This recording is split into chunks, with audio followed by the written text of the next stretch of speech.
एक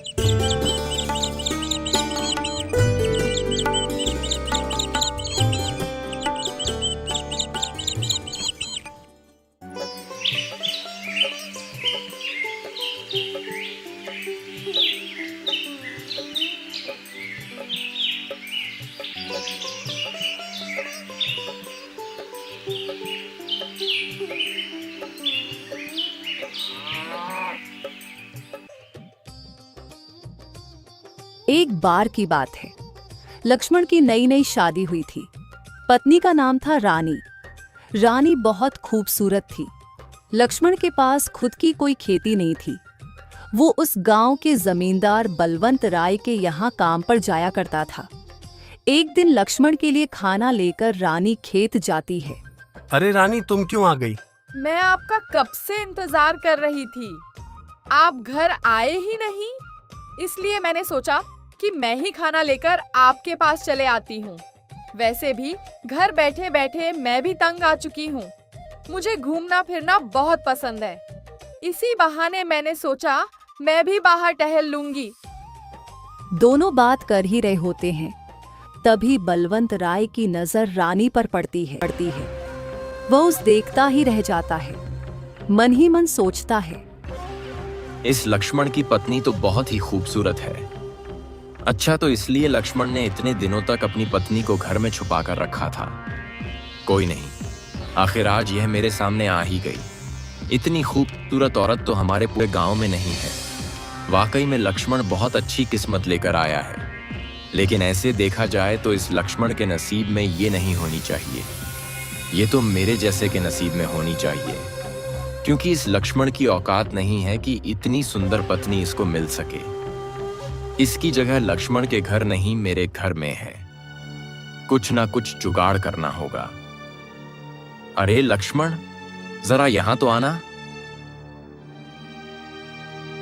जी मालिक, आपने बुलाया? अच्छा, तो ये तुम्हारी पत्नी है? तुमने तुम्हारी पत्नी से मिलवाया नहीं? हाँ मालिक, माफ करना, मैं तो भूल ही गया। इसका नाम रानी है। आज काम थोड़ा ज्यादा था तो घर जा नहीं पाया, इसलिए ये खेत चली आई। अच्छा, वैसे इसे थोड़ा घुमा फिरा दिया करो। घर बैठे बैठे बेचारी तंग आ चुकी होगी। इसे थोड़ा बाहर का माहौल भी तो देखने दो। सबसे घुल मिलकर रहेगी तो अच्छा रहेगा। इसे हमारे बारे में तो पता है ना। नहीं मालिक, यह आपको पहली बार देख रही है। रानी, यह हमारे मालिक है। यह सारा खेत इनका है। हमारे गांव के सबसे रईस आदमी है। हमारा घर इनके भरोसे ही चलता है। जी नमस्ते, आपसे मिलकर अच्छा लगा। वैसे आपका बहुत बहुत शुक्रिया। अगर आप ना होते तो पता नहीं घर का गुजारा कैसे हो पाता। अरे नहीं रानी, इसमें धन्यवाद की कोई बात नहीं है। वैसे हम तो तुम्हारे अपने ही हैं, है ना लक्ष्मण? जी मालिक, आप ठीक कह रहे हैं। अच्छा रानी, तुम जाओ, मैं खाना खा लूंगा। रानी वहां से चली जाती है। बलवंत राय उसे देखता ही रह जाता है। थोड़े दिन बीत जाते हैं। बलवंत राय लक्ष्मण से कहता है, अरे लक्ष्मण, कल हमारा जन्मदिन है। उसके लिए हमने दावत रखी है। तुम अपनी पत्नी को लेकर जरूर आना। जी मालिक, जरूर। आपने बुलाया, ये तो मेरा सौभाग्य है। मैं जरूर आऊंगा। लक्ष्मण, तुम इतने सालों से मेरे यहाँ काम कर रहे हो। तुम मेरे अपनों की तरह हो। तुम्हें तो बुलाना बनता है। और हाँ, रानी को जरूर लेकर आना। इसी बहाने वह हमारा घर भी देख लेगी। जी मालिक, जरूर। दूसरे दिन लक्ष्मण रानी को लेकर बलवंत राय के घर जाता है। बलवंत राय का घर देखकर रानी दंग रह जाती है। इतना बड़ा घर! काश हमारे पास इतना बड़ा घर रहता। ये कितना आलीशान है। यहाँ रहने में कितना मजा आएगा। सचमुच इनके सेठ की तो बात ही अलग है। अरे आओ आओ लक्ष्मण, मैं तुम्हारा ही इंतजार कर रहा था। मुझे अभी पता चला। दरअसल खेत में पानी का पाइप टूट चुका है। सारा पानी नीचे बह रहा है। तुम्हें अभी के अभी वो काम करना है, वरना बहुत पानी बर्बाद हो जाएगा। जी मालिक, मैं अभी खेत जाता हूँ। रानी, तुम घर जाओ, मैं थोड़ी देर में आ जाऊंगा। अरे नहीं नहीं लक्ष्मण, रानी को क्यों घर भेज रहे हो? उसे यहाँ थोड़ी देर रहने दो। हमारा जन्मदिन है, हमने दावत रखी है। बिना खाना खाए मैं नहीं जाने दूंगा। तुम खेत का काम देखकर आ जाओ, उसके बाद तुम भी खाना खाकर ही जाना। तब तक रानी को यही रहने दो और इसकी चिंता मत करो। हम हैं ना, हम तो तुम्हारे अपने ही हैं। तुम निश्चिंत होकर जाओ। अगर तुम्हें देरी भी हो गई तो मैं रानी को घर भिजवा दूंगा।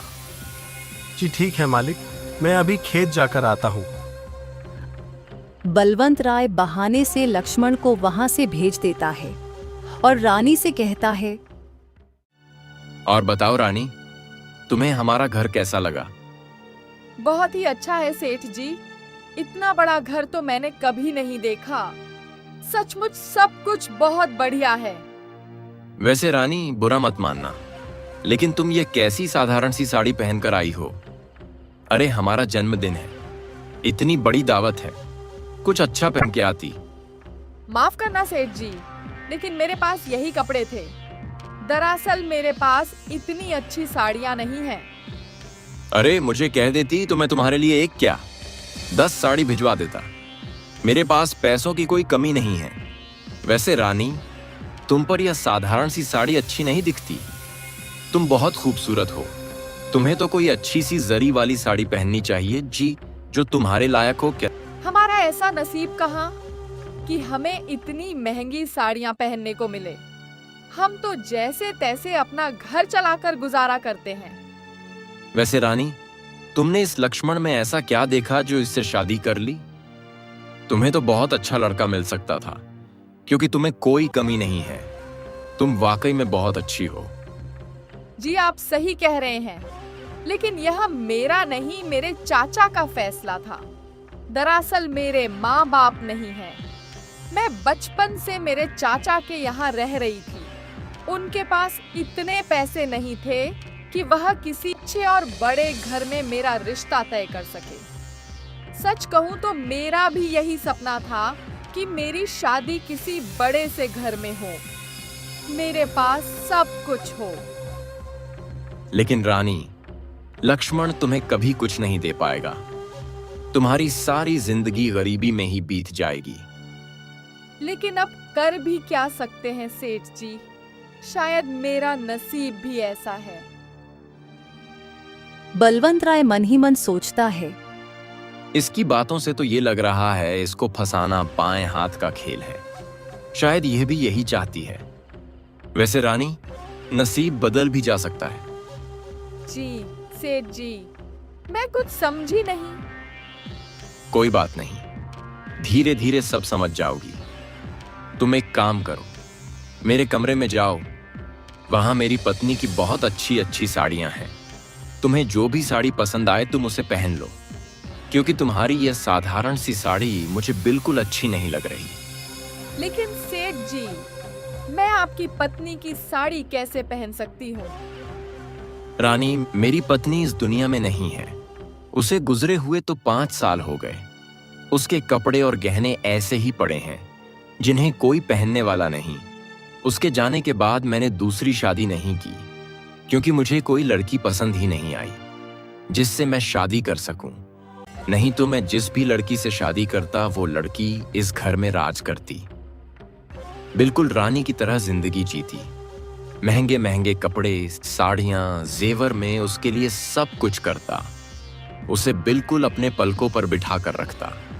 अब सबका नसीब तुम्हारी तरह थोड़ी होता है। अब तुम्हारे नसीब में लक्ष्मण है, जो तुम्हें कुछ नहीं दे सकता।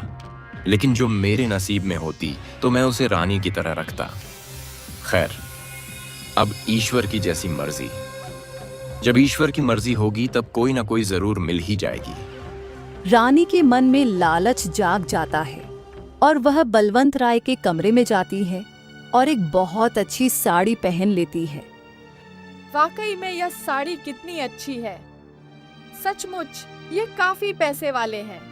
उनकी पत्नी जो कोई भी थी, कितनी नसीब वाली थी। और यहाँ कितने अच्छे अच्छे गहने हैं। काश सब कुछ मेरे पास होता। लेकिन मेरे नसीब में तो वह भिखारी लक्ष्मण ही लिखा था। जो मुझे कभी कुछ नहीं दे पाया। इन्होंने मुझे इतनी महंगी साड़ी पहनने के लिए दी, लेकिन मेरे खुद के पति ने कभी मुझे तोहफे में कुछ नहीं दिया। और यह कमरा भी कितना आलीशान है। वैसे इन सेठ जी की उम्र ज्यादा है, लेकिन अगर इतने पैसे वाला पति मिल जाए तो क्या बात होगी। थोड़ी ही देर बाद लक्ष्मण वहां आता है। रानी को इतनी महंगी साड़ी में देख लक्ष्मण बोलता है, रानी, ये साड़ी किसकी है? तुमने ये साड़ी कब बदली? जी, वो मेरे साड़ी पर खाना गिर गया था। वह काफी गंदी हो गई थी, इसलिए सेठ जी ने मुझे दूसरी साड़ी दी। रानी लक्ष्मण से झूठ बोलती है। बलवंत राय यह देख सोचता है, अरे वाह, यह रानी तो वाकई में मुझसे 2 कदम आगे निकली। मेरा काम तो बहुत आसान हो गया। सचमुच मानना पड़ेगा इस लड़की को। लगता है यह पूरी तरीके से मेरे जाल में फंस चुकी है। अब इसे मेरा होने से कोई नहीं रोक सकता। अच्छा, कोई बात नहीं। आपका बहुत बहुत धन्यवाद सेठ जी। मैं आपको कल ये साड़ी लाकर दे दूंगा। अरे नहीं लक्ष्मण, वैसे भी मेरे घर में साड़ी पहनने वाला कौन है? तुम इसे रानी के पास ही रहने दो। वैसे भी रानी इस साड़ी में बहुत अच्छी लग रही हैं। मुंह दिखाई का तोहफा ही समझ लो। और इसे भी यह साड़ी बहुत पसंद आई है, तो उसके पास ही रहने दो। मुझे इसकी कोई जरूरत नहीं है। इसे लौटाने की कोई जरूरत नहीं। ठीक है? जी मालिक, ठीक है। आपका बहुत बहुत धन्यवाद। चलो रानी, अब हम घर चलते हैं। दोनों वहां से चले जाते हैं। ऐसे ही दिन बीतते चले जाते हैं। रानी सोचती है, वह सेठ जी कितने अच्छे हैं। अगर उनकी पत्नी की जगह मैं उस घर में ले लूं तो मेरे तो बहुत ठाठ होंगे। मैं बहुत ऐश और आराम की जिंदगी जीऊंगी। मुझे इस छोटे से और घटिया घर में रहने की कोई जरूरत नहीं पड़ेगी। वैसे भी यह लक्ष्मण मुझे कभी कुछ नहीं दे पाएगा। मुझे कुछ ना कुछ करना होगा और इस लक्ष्मण से पीछा छुड़ाना होगा। रानी भी जानबूझकर सेठ के घर के बाहर टहलने लगती है। बलवंत राय उसे देख उसे अपने घर बुलाता है। कैसी हो रानी, और कहां जा रही थी? जी, वो मैं यहीं से गुजर रही थी।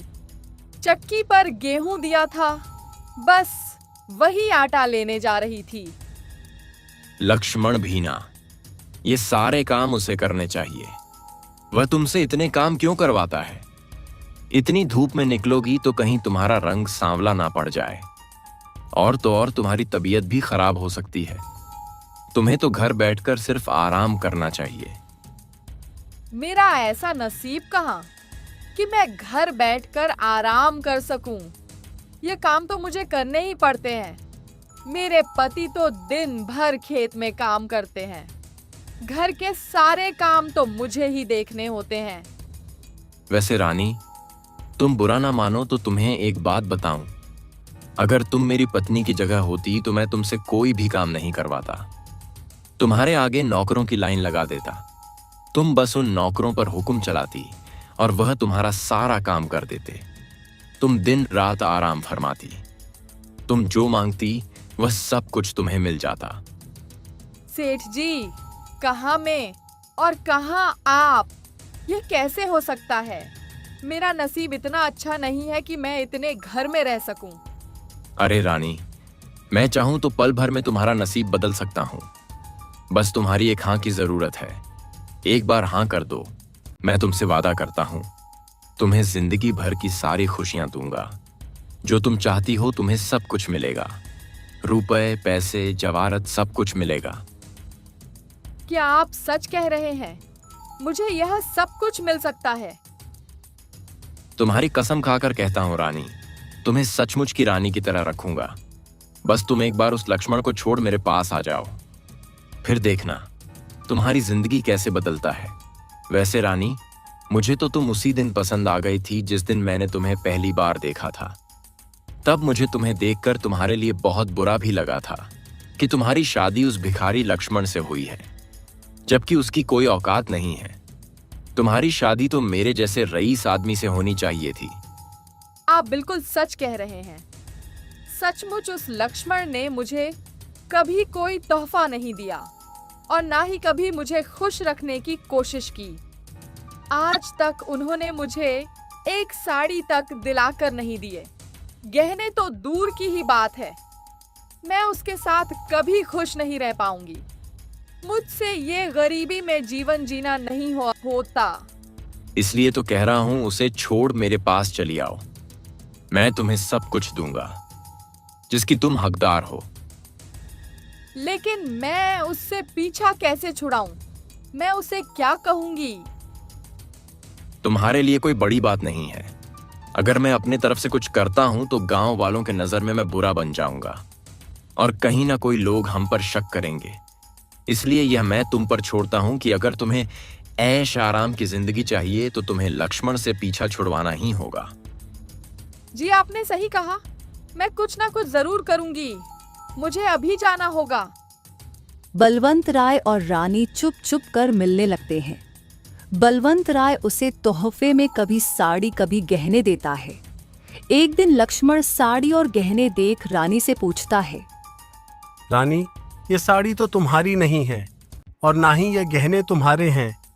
ये कहाँ से आए? किसने दिए? दरअसल मेरे एक रिश्तेदार ने मुझे दिए हैं। तुम्हारा ऐसा कौन सा रिश्तेदार है जो तुम्हें इतने महंगे कपड़े और गहने दे रहा है? सच सच बताओ रानी, क्या बात है? तुम किससे ये सब ले रही हो? तुम कोई गलत काम तो नहीं कर रही ना? तुम्हें क्या करना है? और वैसे भी मैंने इन सब के लिए तुमसे तो पैसे नहीं मांगे, और अगर मांगती भी तो तुम्हारे पास है ही क्या जो तुम मुझे दे पाते? 2 वक्त का खाना तो ठीक से झूठा नहीं पाते और बड़े आए गहने और साड़ी की बात करते हैं। तुम्हारी जानकारी के लिए बता दूं, यह सब मुझे सेठ जी ने दिया है, पर मुझे नहीं लगता इसमें कोई गलत बात है, क्योंकि तुम मेरे लिए कभी कुछ नहीं कर सकते, लेकिन वह सेठ जी मेरे लिए बहुत कुछ कर सकते हैं। वह तुमसे काफी अच्छे और पैसे वाले हैं। तुम अपनी औकात देखो और उनकी औकात देखो। मेरा तो बचपन से सपना था किसी बड़े घर में मेरी शादी हो, लेकिन पता नहीं मेरे चाचा ने तो मैश क्या देखा जो तुम्हारे पल्ले बांध दिया। मैं तो तुमसे शादी करके पछता रही हूँ। मुझे तुमसे पीछा छुड़ाना है। सुन लो, मैं तुमसे तलाक चाहती हूँ और तुमसे छुटकारा चाहती हूँ ताकि मैं अपनी मन मर्जी कर सकूं। मैं इस बंधन में और नहीं रहना चाहती। तुम जैसी जिंदगी मुझे दे रहे हो, मुझे वह जिंदगी नहीं चाहिए। मुझे आजाद कर दो। लक्ष्मण सारी बातें समझ जाता है कि बलवंत राय और रानी उसे धोखा दे रहे हैं। उसे बहुत बड़ा धक्का लगता है। उसके पैरों तले मानो जमीन खिसक जाती है। तो मेरे पीठ पीछे ये सब चल रहा है और बात इतनी आगे पहुंच गई कि तुम मुझे तलाक देना चाहती हो? अपनी उम्र देखो रानी, और उस सेठ की उम्र देखो। तुम और वो सेठ, छी! मुझे तो सोचते हुए भी शर्म आती है। तुम दोनों के दिमाग में इतनी घटिया बात आई कैसे? मुझे सिर्फ पैसों से मतलब है, उम्र से नहीं। भले ही उनकी उम्र मुझे कहीं ज्यादा है, लेकिन उनके पास तुमसे कहीं ज्यादा धन दौलत, जो तुम मर भी जाओ ना तो भी नहीं दे सकते। मैंने एक बार कह दिया तो कह दिया। मैंने फैसला कर लिया है। मुझे तुम्हारे साथ नहीं रहना। तुम चाहे कुछ भी कर लो, मैं तुम्हारे साथ नहीं रहूंगी। घर को छोड़कर चले जाओ, वरना मैं ही तुम्हारे घर को छोड़कर उनके पास चली जाती हूँ। लक्ष्मण का दिल पूरी तरह से टूट जाता है। रानी उसकी एक नहीं सुनती। लक्ष्मण बाहर चला जाता है और सोचता है, मैंने तो सपने में भी नहीं सोचा था कि सेठ जी और रानी ऐसा कुछ करेंगे। ए भगवान, इतना बड़ा दुख देने से पहले तूने मुझे मार क्यों नहीं दिया? अगर यह मेरी कोई परीक्षा है तो मुझे शक्ति दे कि मैं परीक्षा से लड़ सकूं, और अगर यह मेरे भले के लिए हो रहा है तो मुझे वो भलाई देखने की क्षमता दे। मैं जानता हूं आप जो भी करते हैं वह भले के लिए होता है, और अगर मुझसे कोई गलती हो गई है तो मुझे क्षमा कर दे। मुझे इतनी बड़ी सजा मत दे। मैं अब उस घर में नहीं लौट सकता। कल को यह बात गांव में पता चली तो लोग मेरे मुंह पर थूकेंगे, मेरे बारे में क्या क्या बात करेंगे। मैं लोगों के ताने नहीं सुन सकता। इससे अच्छा मैं अब दोबारा उस घर में नहीं जाऊंगा। वैसे भी रानी ने तो मुझे ठुकरा ही दिया है। उसे मुझसे ज्यादा पैसे से प्यार है। अब मैं इस घर में और इस गांव में और नहीं रह सकता। मुझे यहां से कहीं दूर जाना होगा। ऐसा कहकर लक्ष्मण उसे गांव को छोड़कर चला जाता है। बहुत दूर जाने के बाद वह बहुत थक जाता है और लोगों से मदद मांगता है। उसकी कोई भी मदद नहीं करता।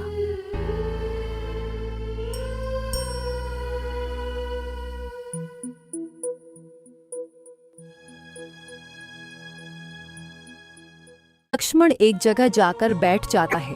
वह देखता है कि वहां एक गाय होती है जिसके पैर में चोट लगी होती है।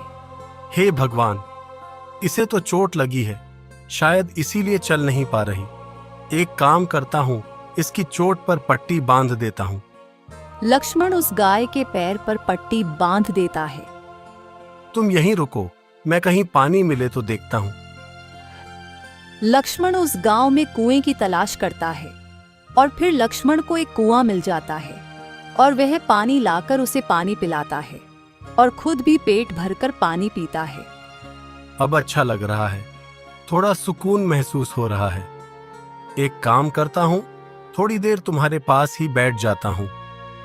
तुम्हारा मालिक आता ही होगा, वह भी तुम्हारे लिए बहुत परेशान हो रहा होगा। तुम बस थोड़ी देर इंतजार कर लो।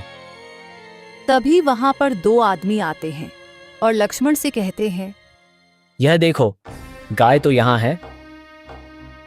कौन है तू? तुम्हारी हिम्मत कैसे हुई हमारे सेठ जी की गाय चुराने की? तुम्हें सेठ जी जिंदा नहीं छोड़ेंगे। चलो हमारे साथ। तुम लोग क्या कह रहे हो? मैंने कोई गाय नहीं चुराई। इसे तो चोट लगी थी, मैं तो बस इसे पानी पिला रहा था और इसके मालिक का इंतजार कर रहा था। मेरी कोई गलती नहीं है, मैंने कुछ नहीं किया। वह तो हमारे सेठ जी ही तय करेंगे। तुम चुपचाप चलो हमारे साथ। वह दोनों आदमी लक्ष्मण को अपने साथ लेकर जाते हैं और सेठ से कहते हैं, सेठ जी, इसने आपकी गाय चुराई है। हम दोनों ने इसे ढूंढा है और आपके गाय भी ढूंढ कर लेकर आए हैं। क्या बात कर रहे हो? ए लड़के, तुम्हारी इतनी हिम्मत, तुमने हमारी गाय चुराई? तुम जानते भी हो हम कौन हैं। तुम्हें इसकी सजा जरूर मिलेगी। सेठ जी, मैं बहुत गरीब और साधारण आदमी हूँ। मैं और चोरी बिल्कुल भी नहीं। इन दोनों को गलत फहमी हुई है। दरअसल आपके गाय को चोट लगी थी, इसलिए वह चल नहीं पा रही थी। मैंने आपके गाय को नहीं चुराया है। मैंने तो उसकी चोट पर मरहम पट्टी लगाई और उसे पानी भी पिलाया, क्योंकि गाय बहुत कड़ी धूप में वहां बैठी थी। मैंने गाय नहीं चुराई, मेरा यकीन कीजिए। सेठ गाय को जाकर देखते हैं तो उसे सचमुच उसके पैर पर पट्टी बंधी हुई दिखाई देती है। सेठ जी सारी बातें समझ जाते हैं और बोलते हैं, तुम बिल्कुल सच कह रहे हो। माफ करना, मेरे आदमियों से गलती हो गई। और तुम दोनों, तुम मुझे पूरी बात नहीं बता सकते थे? पहले पूरी बात का पता लगाया करो, उसके बाद ही किसी पर इल्जाम लगाया करो। जानबूझकर तुमने इस निर्दोष आदमी पर इल्जाम लगा दिया। आज तुम्हारी वजह से हम एक निर्दोष आदमी को सजा देने जा रहे थे। तुम दोनों की तो मैं बाद में खबर लेता हूँ। इसने एक जानवर की मदद की है। उसने हमारी गाय के पैर पर पट्टी बांधी और तो और उसे पानी भी पिलाया। सचमुच नौजवान, इसके लिए हम तुम्हारा धन्यवाद करते हैं और माफी भी मांगते हैं। कोई बात नहीं सेठ जी, मैं चलता हूँ। अरे रुको, तुम्हारा नाम तो बताओ। कहाँ के रहने वाले हो और तुम कहाँ जा रहे हो? जी सेठ जी, मेरा नाम लक्ष्मण है और मैं कहाँ जा रहा हूँ इसका तो मुझे भी पता नहीं है। मेरा कोई ठिकाना नहीं है। पता नहीं, जहाँ ईश्वर भेजेगा वहां चला जाऊंगा। लक्ष्मण, कोई परेशानी है क्या? तुम हमें बता सकते हो। मैं तो कहता हूं, अभी समय भी काफी हो चुका है। तुम आज की रात यहीं रुक जाओ। नहीं सेठ जी, मैं आपको तकलीफ नहीं देना चाहता। अरे इसमें तकलीफ कैसी? तुमने हमारी गाय के लिए कितना कुछ किया। ये मेरा धन्यवाद ही समझो। और तो और मेरे आदमी ने बिना कुछ जाने तुम पर इल्जाम लगा दिया और तुम्हें तकलीफ दी। इसके लिए मैं माफी के तौर पर तुम्हारी खातिरदारी करने का एक मौका चाहता हूँ। आज की रात यहाँ रुक जाओ, सवेरे चले जाना। लक्ष्मण के पास भी कोई सहारा नहीं था। वह मान गया और उस रात वहीं रुक गया। लक्ष्मण को एक कमरा दिया गया। लक्ष्मण को बहुत ही स्वादिष्ट भोजन परोसा गया। इतना स्वादिष्ट भोजन देख लक्ष्मण बोला, इतना स्वादिष्ट और अच्छा भोजन पता नहीं मुझे आगे मिलेगा भी या नहीं। एक काम करता हूं, इसमें से कुछ भोजन पा लेता हूं और बाकी का बचाकर रखता हूं ताकि सफर में काम आ सके। लक्ष्मण थोड़ा सा ही खाकर बाकी का खाना बचा लेता है। यह सब सेठ प्रेमचंद देख लेता है और मन ही मन सोचता है, ये आदमी मेरे बहुत काम का है। मैं जो देख रहा हूँ वह मेरे लिए इस आदमी को समझने के लिए काफी है। मैं कल सवेरे ही इससे बात करता हूँ। फिर दूसरे दिन प्रेमचंद लक्ष्मण से बोलता है, लक्ष्मण, वैसे तुम यहाँ से कहाँ जाने वाले हो और तुम काम क्या करते हो? जी सेठ जी, फिलहाल तो कुछ नहीं, बस काम की ही तलाश में हूं और रहने का भी कुछ ठिकाना नहीं है। लक्ष्मण, मैं चाहता हूं कि तुम यहीं रहकर मेरे लिए काम करो। मैं तुम्हें एक बहुत बड़ी जिम्मेदारी का काम सौंपता हूं। मुझे यहाँ किसी पर यकीन नहीं है, लेकिन मैं तुम ऊपर यकीन कर सकता हूं। सेठ जी, आप मेरे बारे में जानते हैं कितना हो। आप मुझे इतनी बड़ी जिम्मेदारी क्यों दे रहे हैं? लक्ष्मण, मुझे तुम्हारे बारे में जितना जानना था मैं जान गया हूं। जो आदमी जानवरों की इतनी परवाह करता है, और तो और जो आदमी अपने खाने में से थोड़ा सा निवाला खाकर उस खाने को बचाता है ताकि भविष्य में काम आ सके, उस आदमी पर आंख बंद करके यकीन कर सकता हूं। मैं अच्छी तरह से जानता हूं कि तुम मेरे भरोसे को कभी नहीं तोड़ोगे। तुम आज से यहीं रहोगे और मेरे साथ काम करोगे। मेरे पास बहुत सारे खेत हैं, उसमें काम करने वाले बहुत मजदूर हैं। उन सारे मजदूर की जिम्मेदारी मैं तुम्हें देता हूं। सारे मजदूर की और उनकी तनख्वाह की देखरेख भी तुम करोगे। और हां, अब तुम ही बताओ, तुम क्या तनख्वाह लेना पसंद करोगे? जो तुम मांगोगे मैं तुम्हें दूंगा। आपने मेरे लिए जितना किया उतना ही काफी है। मुझे तो बस 2 वक्त की रोटी मिल जाए वही काफी है, और रहने के लिए एक छोटा सा घर, बस। और कुछ नहीं चाहिए। मुझे कोई तनख्वाह नहीं चाहिए। ऐसे कैसे? तुम मेरे लिए काम करोगे तो तनख्वाह तो तुम्हें लेनी ही होगी। मैं तुमसे मुफ्त में काम क्यों करवाऊं? और 2 वक्त की रोटी, यह तो बहुत कम हो गया। और हां, तुम्हारा काम भी बहुत जिम्मेदारी का है। मैं अपने मन से क्या ही कहूं। जो आपको देना है दे दीजिएगा, लेकिन अभी नहीं। मेरी तनख्वाह आप अपने पास ही रखिए। जब मुझे जरूरत पड़ेगी तब मैं आपसे मांग लूंगा। अच्छा ठीक है, चलो अब काम पर लग जाओ। मैं अशोक से कहकर तुम्हें सारा काम समझाने के लिए कहता है। लक्ष्मण वहां बहुत लगन से और ईमानदारी से काम करने लगता है। लक्ष्मण के आने से खेत के सारे मजदूर भी बहुत खुश हो जाते हैं। वह उनसे बहुत अच्छे से पेश आता है। प्रेमचंद सेठ लक्ष्मण की ईमानदारी से बहुत प्रभावित होते हैं। वह उसकी हमेशा तारीफ करते हैं। महीने बीतते चले जाते हैं। वह कहते हैं ना, जब अच्छे दिन आते हैं तब दुश्मन भी बन ही जाते हैं। ऐसे ही जलने वालों में एक नाम अशोक का भी होता है। अशोक वही काम करता है जो लक्ष्मण की तरक्की देख उससे जलने लगता है। यह कल का आया लौंडा बहुत उड़ रहा है, इसके पर काटने होंगे। मुझे इस सेठ जी के नजरों में इसे गिराना होगा ताकि सेठ जी से उसे लात मारकर यहाँ से निकाल दे। अशोक एक चाल चलता है और चोरी चुपके प्रेमचंद के कमरे में जाता है और वहां प्रेमचंद का एक मोती वाला हार लाकर लक्ष्मण के कमरे में रख देता है। और फिर दूसरे दिन जब प्रेमचंद तैयार होता है तो उसे अपना हार दिखाई नहीं देता। वो नौकर से पूछताछ करता है तो अशोक कहता है, सेठ जी, आपका वह हार लक्ष्मण ने चुराया है। आप उसकी कमरे की तलाशी लीजिए, आपको हार वहीं मिल जाएगा। ये तुम क्या बकवास कर रहे हो? लक्ष्मण ऐसा काम कर ही नहीं सकता। और तुम्हारी उससे क्या दुश्मनी है जो तुम सीधे लक्ष्मण का नाम ले रहे हो? तुम्हारे पास क्या सबूत है? सेठ जी, मैं आपसे कह रहा हूं ना, आप एक बार लक्ष्मण के कमरे की तलाश लीजिए, आपको हार वही मिल जाएगा। दरअसल सेठ जी लक्ष्मण जैसा दिखता है वैसा है नहीं। उसने आपको अपनी बातों के जाल में फंसाया है। उसने जानबूझकर यह दिखाया कि वह बहुत गरीब और ईमानदार है, जबकि सेठ जी वो एक धोखेबाज है, लोगों को लूटने का काम करता है और वह यहां यही करने आया है। आप उसके जाल में आ गए और उसे यहां रख लिया। देख लेना सेठ जी, एक दिन वह आपको बर्बाद करके छोड़ेगा। आपको मुझ पर यकीन नहीं आता तो आप उसके कमरे में जाकर क्यों नहीं देख लेते? क्या बकवास किए जा रहे हो? हमें तुम्हारी बातों पर बिल्कुल भी यकीन नहीं है, लेकिन फिर भी तुम्हारा मुंह बंद करने के लिए हम लक्ष्मण के कमरे की तलाशी लेते हैं।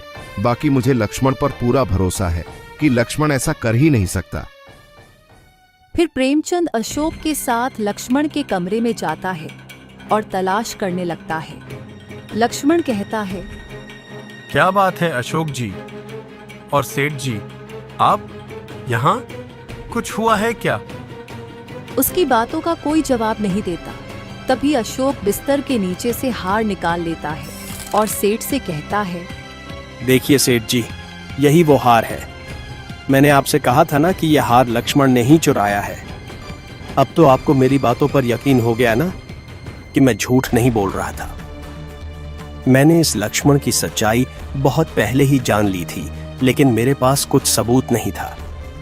आपकी आंखों पर इसकी ईमानदारी की पट्टी जो बंदी थी, लेकिन अब आपको पता चला कि यह कितने बड़ा धोखेबाज है।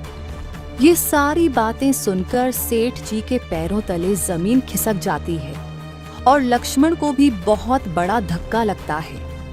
ये हो क्या रहा है? ये हार यहाँ कैसे आया? सेठ जी, मैंने कोई हार नहीं चुराया। मैं तो खुद हैरान हूँ कि मेरे कमरे में कैसे आया। झूठ मत बोल साले, पकड़ा गया तो नाटक कर रहा है। ये हार तूने ही चुराया है। मैं तो तुझे बहुत पहले ही पहचान गया था कि तू यहाँ चोरी करने की इरादे से आया है। नहीं तो आप ही सोचिए सेठ जी, बिना तनख्वाह के या आपके लिए काम कर रहा था और बदले में सिर्फ 2 वक्त की रोटी मांग रहा था। वह इसलिए ताकि आप इस पर यकीन कर सके और इसे आपके तिजोरी पर हाथ साफ करने का मौका मिले। आज उसने आपका हर चुराया है, कल को यह तो आपकी तिजोरी ही साफ कर जाता और आपको पता भी नहीं चलता। सेठ जी, इसे सजा जरूर मिलनी चाहिए। नहीं सेठ जी, यह सरासर झूठ है। मैंने ऐसा कुछ नहीं किया है। आपको तो मुझ पर यकीन है ना? आप कुछ बोलते क्यों नहीं? आप चुप क्यों हो? मुझ पर यकीन कीजिए। सेठ जी, कुछ तो बोलिए, मैंने ये नहीं किया है। लक्ष्मण, कुछ बोलने के लिए बचा ही क्या है? लेकिन तुम्हें सजा देने के लिए मेरा मन नहीं मानता, इसलिए मैं तुम्हें कोई सजा नहीं दूंगा। बस तुम चुपचाप यहां से चले जाओ। दोबारा मुझे अपनी शक्ल मत दिखाना। यह बात सुनकर लक्ष्मण के दिल को बहुत ठेच पहुंचती है। उसका दिल टूट जाता है। और हाँ लक्ष्मण, आज तक तुमने मेरे लिए जितना भी काम किया है उसके पैसे भी लेकर जाओ। तुम्हारे महीने की सारी तनख्वाह मेरे पास जमा है, वह भी जाते जाते लेकर जाओ। नहीं सेठ जी, मुझे कुछ नहीं चाहिए। जब आपको मुझ पर यकीन ही नहीं तो मैं आपसे पैसे क्यों लूं? आपकी नजरों में तो मैं एक चोर हूं ना? चोरी करने के इरादे से यहाँ आया था, फिर आप मुझे तनख्वाह क्यों दे रहे हैं? मैं एक चोर हूं और चोर को कोई तनख्वाह नहीं दी जाती। मैं जा रहा हूं सेठ जी, मुझे कुछ नहीं चाहिए। प्रेमचंद को मन ही मन बहुत बुरा लगता है, लेकिन वह मजबूर होता है और लक्ष्मण को रोक नहीं पाता। लक्ष्मण वहां से चला जाता है। लक्ष्मण रास्ते में बैठकर सोचता है, हे भगवान, यह कैसी परीक्षा है। आपने एक बार नहीं 2 बार मेरे साथ ऐसा किया है। पहले तो मुझे मेरी पत्नी से बहुत बड़ा धोखा मिला, उसके बाद सेठ जी ने भी मुझे घर से निकाल दिया, वह भी ऐसे ही नहीं, मुझ पर चोरी का झूठा इल्जाम लगाकर। मैं जब भी उठने की कोशिश करता हूँ फिर से गिर जाता हूँ। आप कब तक मेरी ऐसे ही परीक्षा लेते रहोगे? बस कीजिए प्रभु, मैं टूट चुका हूँ, मुझसे और नहीं सहा जाता। जब भी किसी को अपना मानने लगता हूँ वही मुझे धोखा दे जाता है। बस कीजिए प्रभु।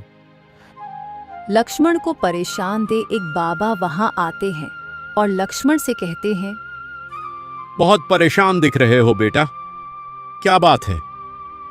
कुछ नहीं बाबा, बस किस्मत का मारा हूं, और कुछ नहीं। चाहे जितने भी बड़ी समस्या क्यों ना हो, याद रखना ईश्वर सदा सत्य का साथ देते हैं।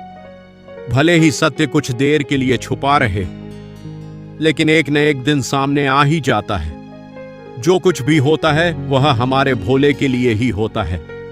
भले ही तुम्हें अब तकलीफ हो रही है, तुम समझ नहीं पा रहे कि तुम्हारे साथ इतना बुरा क्यों हो रहा है, लेकिन हर बात के पीछे कोई ना कोई वजह जरूर होती है और वह वजह तुम्हारे सामने जरूर आएगी। फिक्र मत करो, यह समय जरूर गुजर जाएगा। और तुम्हारी हालत बहुत खराब लग रही है, लगता है तुमने काफी वक्त से कुछ खाया नहीं है।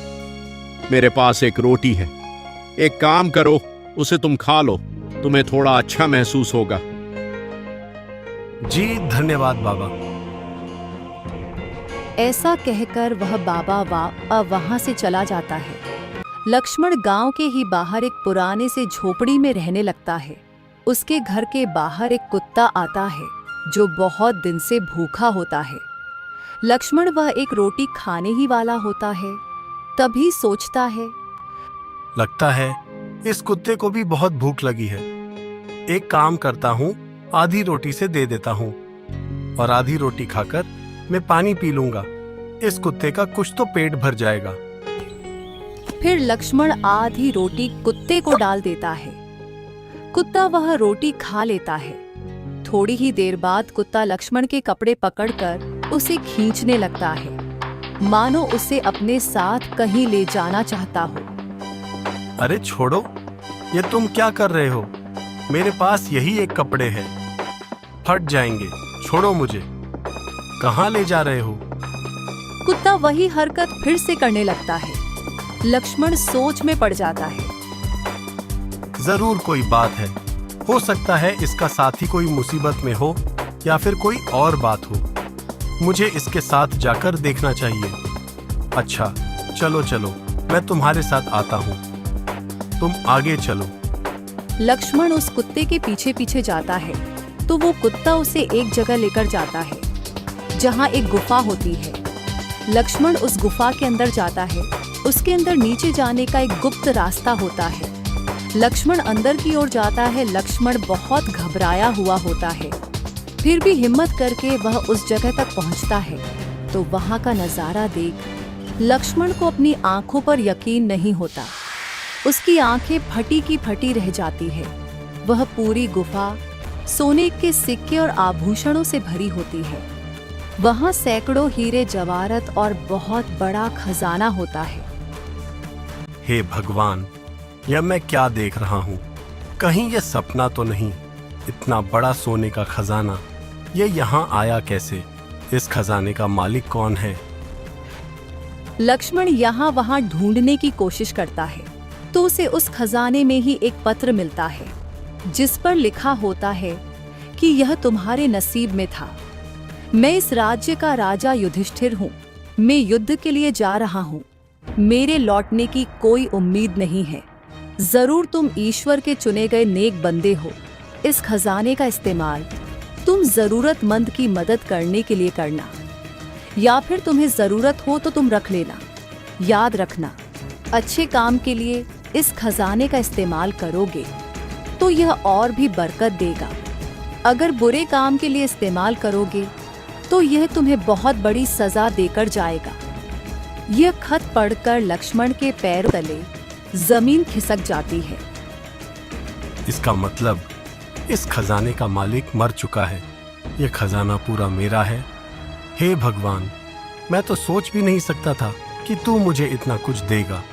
मैंने तो इसकी कभी उम्मीद भी नहीं की थी। तेरा बहुत बहुत धन्यवाद भगवान। मैंने तो सिर्फ इस कुत्ते को आधी रोटी का टुकड़ा खिलाया था, उसके बदले में तूने मुझे इतना सब कुछ दे दिया। सचमुच भगवान, तेरी लीला अपरंपार है।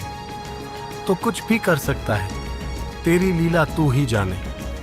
आज के बाद मेरी तरह कोई भूखा नहीं रहेगा। मैं हर जरूरतमंद की मदद करूंगा। मैं इस खजाने का इस्तेमाल अच्छे काम के लिए करूंगा। उस दिन के बाद लक्ष्मण सबसे पहले एक बहुत बड़ा और आलीशान मकान लेता है और उसमें रहने लगता है और मंदिर में सुबह शाम दोनों वक्त भंडारा करता है ताकि गरीब लोगों का पेट भर सके। और तो और आसपास के सभी गांव में ऐलान करवाता है कि जिस किसी को भी जरूरत हो वह लक्ष्मण के पास जाकर मदद मांग सकते हैं। लक्ष्मण बहुत लोगों की मदद करता है, किसी को अनाज देता है तो किसी की बेटी के शादी के लिए पैसे देता है। सारे लोगों के नजर में लक्ष्मण बहुत महान बन चुका है। इधर अशोक सेठ जी के कमरे से तिजोरी की चाबी चुराते हुए पकड़ा जाता है। जब प्रेमचंद को इस बात की भनक पड़ती है, वह अशोक से कहते हैं, अच्छा, तो तुम हो वो आस्तीन के सांप। तुम्हारी हिम्मत कैसे हुई हमारी तिजोरी की चाबी चुराने की? तुम इतने सालों से यहाँ काम कर रहे हो, मैंने तुम पर इतना यकीन किया। अरे मैंने तुम्हारे कहने से उस बेचारे लक्ष्मण को काम से निकाल दिया, जबकि वह कितना नेक दिल था। कहीं तुमने उस पर झूठा इल्जाम तो नहीं लगाया? सच सच बता, उस दिन क्या हुआ था? वह हार उसने चुराया था या तुमने? अगर तुमने अब झूठ बोलने की कोशिश की तो तुम सोच भी नहीं सकते मैं तुम्हारा क्या हश्र करूंगा। डर के मारे अशोक सारी बातें बता देता है। सेठ को अशोक पर बहुत गुस्सा आता है। सेठ जी गुस्से में उसे काम से निकाल देते हैं और उस गांव से भी निकाल देते हैं। मैंने लक्ष्मण के साथ बहुत गलत किया। उसे कितना बुरा लगा होगा, जबकि उसने कुछ नहीं किया था। वह तो बस ईमानदारी से अपना काम कर रहा था। मुझे उसे ढूंढना होगा, उससे माफी मांगनी होगी। मुझे तब तक चैन नहीं आएगा। प्रेमचंद लक्ष्मण को ढूंढने के लिए अपने आदमी भेजता है। इधर लक्ष्मण के पास उसका आदमी बोलता है, मालिक, बाहर एक औरत आई है, पता नहीं कौन है, बहुत दूर से आई है। वह कह रही थी कि उसे काम की बहुत ज़रूरत है, बस 2 वक्त की रोटी ही मांग रही है और उसके पास रहने का भी कोई ठिकाना नहीं है, रहने के लिए जगह भी मांग रही है। अच्छा, कोई बात नहीं, तुम उस औरत को अंदर भेज दो। हम उसे काम भी देंगे और रहने के लिए जगह भी देंगे। उसे कहो फिक्र न करे। वह नौकर उस औरत को अंदर भेजता है। उस औरत को देखकर लक्ष्मण को बहुत बड़ा धक्का लगता है। वह औरत और कोई नहीं, रानी होती है। रानी भी लक्ष्मण को देखकर और उसके घर को देखकर दंग रह जाती है। उसके पैरों तले भी जमीन खिसक जाती है। आप यहाँ? इसका मतलब मैंने जितना भी सुना था वह आपके बारे में सुना था। मैं तो सोच भी नहीं सकती थी कि सारे गांव में जिसके नाम की चर्चा हो रही है वह आप है। मुझे माफ कर दीजिए, मैंने आपके साथ बहुत बुरा किया। शायद ईश्वर आज मुझे इसी बात की सजा दे रहा है। मेरे पास तो 2 वक्त की खाने की रोटी तक नहीं है। उस बलवंत राय ने मेरा इस्तेमाल करके मुझे छोड़ दिया। उसने मुझसे मेरा घर तक छीन लिया। उसने मेरे साथ धोखा किया। आपके जाने के बाद उसने मुझसे शादी नहीं की, बल्कि मेरा इस्तेमाल किया। और जब उनका मन भर गया, उन्होंने मुझसे अपना पीछा छुड़वाना चाहा।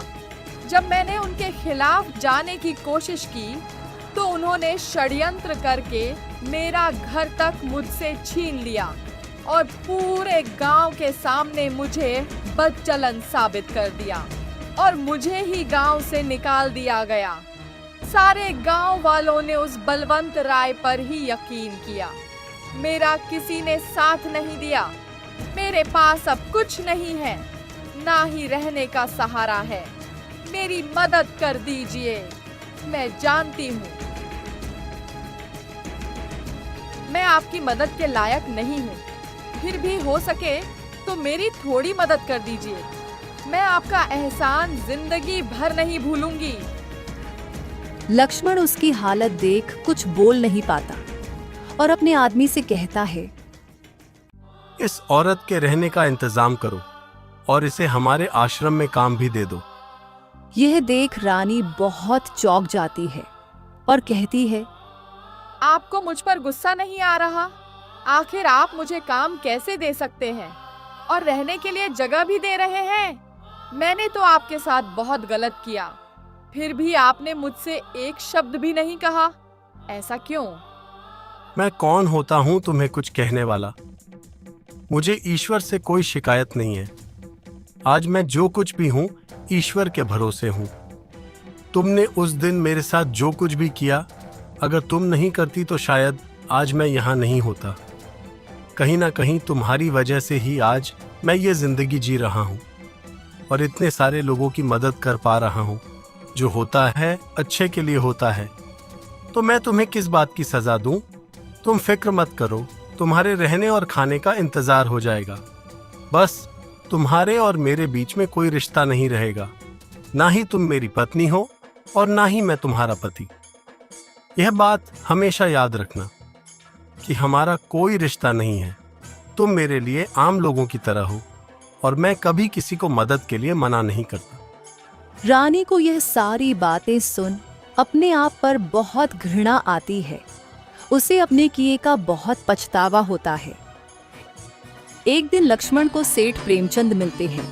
प्रेमचंद लक्ष्मण को देख बहुत खुश हो जाते हैं और उसके गले लग जाते हैं और लक्ष्मण से कहते हैं, लक्ष्मण, मुझे माफ कर दे। मैंने तुम्हारे साथ बहुत बुरा किया। मैंने उस दिन तुम्हारे ऊपर यकीन नहीं किया। तुमने निर्दोष थे, तुमने कुछ नहीं किया था। मुझसे गलती हो गई, मुझे माफ कर दे। अरे नहीं नहीं सेठ जी, आप माफी मत मांगे। अगर उस दिन आपने मुझे वहां से नहीं निकाला होता तो आज मैं यहां नहीं होता। आज देखे सेठ जी, हजारों लोगों का पेट भर रहा है, हजारों लोग काम कर रहे हैं, उनका घर अच्छे से चल रहा है, वह काफी खुश है। आज कोई भूख से नहीं मर रहा। सारे लोगों के पेट आराम से भर जाते हैं। सुबह शाम यहाँ भंडारा होता है। यहाँ के सभी लोग बहुत खुश हैं, सुखी हैं। ये सब आपकी वजह से। अगर आपने उस दिन मुझे वहां से नहीं निकाला होता तो मैं उस जगह ना पहुंचता जहां से मुझे ये सब कुछ मिला है। तो आप मुझसे माफी मत मांगे, इसमें आपका बहुत बड़ा योगदान है। आपकी वजह से ही मैं आज इस जगह पर खड़ा हूं।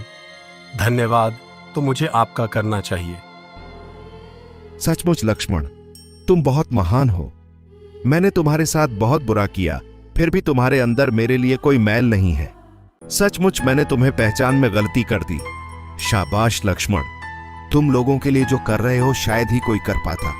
सचमुच तुम बहुत अच्छा काम कर रहे हो। ईश्वर तुम्हें सदा खुश रखे।